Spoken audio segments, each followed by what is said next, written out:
There are certain sounds that belong to the night.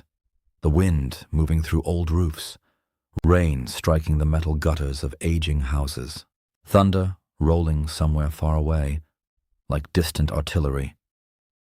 In small neighborhoods built decades ago where houses stand too close together and streets seem to twist in uncertain directions, storms can turn ordinary sounds into something far more unsettling.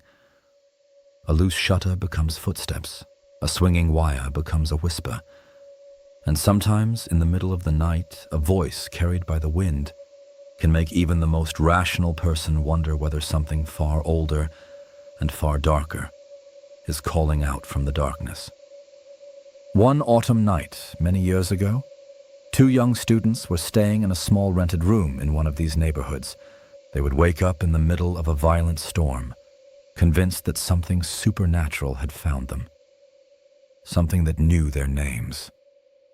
But by morning, the explanation they received would turn the terror of that night into something much more disturbing. Because sometimes the most haunting stories are not about ghosts, they are about people. This happened roughly 30 years ago in a poor district on the outskirts of a small town. The neighborhood had been built quickly during difficult economic times. Rows of narrow houses and makeshift extensions stood side by side, forming a maze of tiny streets and courtyards. Many of the homes had corrugated metal roofs that rattled violently whenever the wind picked up. At night, especially during storms, the entire district seemed to breathe and groan. Metal sheets vibrated. Doors creaked. Old wooden frames shuddered under the pressure of the wind. For someone unfamiliar with the place, the sounds could feel unsettling. For those who lived there, they were simply part of the environment. Two young men named Bojan and Ivan had recently moved into one of these houses. They were students, and like many students at the time, they had little money. Renting a room in this neighborhood was cheap, and the elderly woman who owned the house seemed kind enough.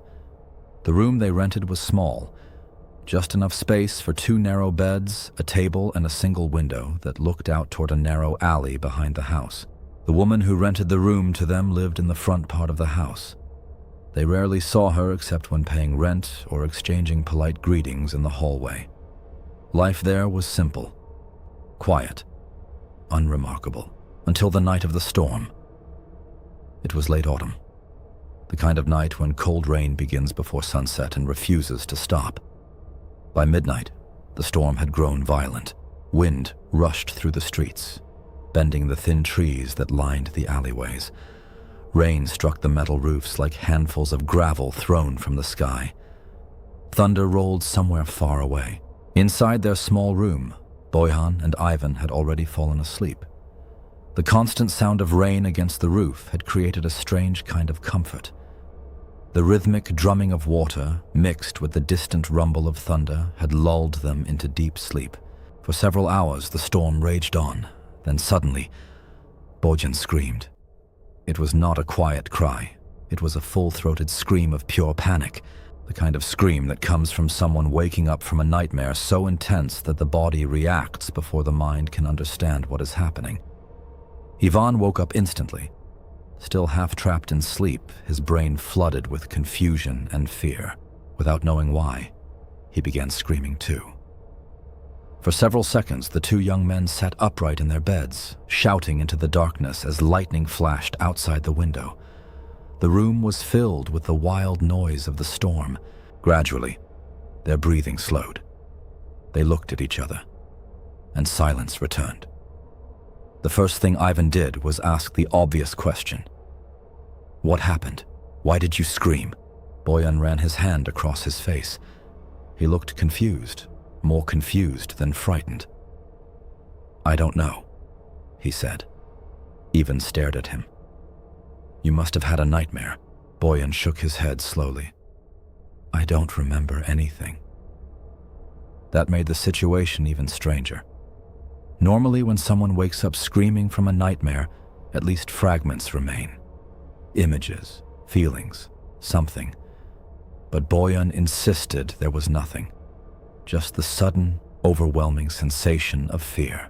They sat there in silence for a moment, listening to the storm outside.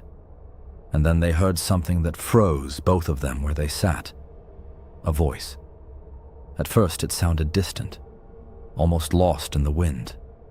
A thin, rasping voice carried by the storm. Bujan. The wind howls between the houses. Rain rattled against the window. For a moment they wondered if they had imagined it. Then the voice came again, louder this time.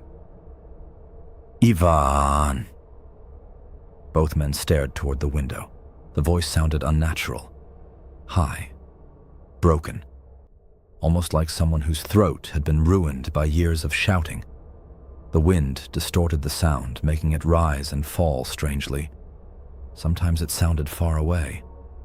Other times it seemed as if the voice was right outside the window, calling them. Boyan felt the hair on his arms rise. Ivan's stomach tightened with a cold sense of dread, because the voice was repeating their names, again and again. Bujan. Ivan. The mind works in strange ways during moments like this. In daylight, surrounded by familiar sounds and comforting explanations, strange noises rarely seem frightening. But at night, during a storm, when the world outside is nothing but darkness and noise, even the most rational person can begin imagining impossible things. For several minutes, neither of them spoke. Both were thinking the same thing. Something was outside, something that knew who they were. The voice sounded old, female, and strangely desperate. The wind carried it across the neighborhood, bending the sound until it felt almost supernatural. At one point, the voice seemed so close that Ivan wondered if someone was standing right outside the building, floating above the rooftops, calling them from the storm. But slowly, reason began to push back against fear. Ivan stood up. "I'm going to the bathroom," he muttered. He needed movement, light, something normal. Something that would break the strange spell that had settled over the room. When Ivan returned a few minutes later, something unexpected happened. He opened the door and found Bojan sitting on the edge of his bed, laughing. Not nervously, not hysterically, just laughing. Ivan looked at him in confusion. "What's funny?" Bojan wiped his eyes. "Listen to it," he said. Ivan stood quietly. The voice outside continued. "Goran." The wind twisted the sound again. "Bujan." Then again. "Goran." And suddenly it became obvious. They looked at each other and began laughing together, because whatever was out there was definitely human. By morning, the storm had passed. The sky was clear, washed clean by hours of rain. The neighborhood looked ordinary again. Children walked to school. People swept water from their doorsteps. Nothing remained of the night's strange atmosphere. At breakfast, Boyan and Ivan told their landlady about the voice. They expected confusion, maybe concern. Instead, the elderly woman burst into laughter.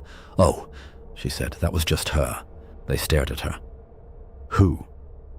The woman pointed down the street. "The old woman who lives 2 houses away. According to the landlady, the woman had once lived there with her only son. His name was Goran.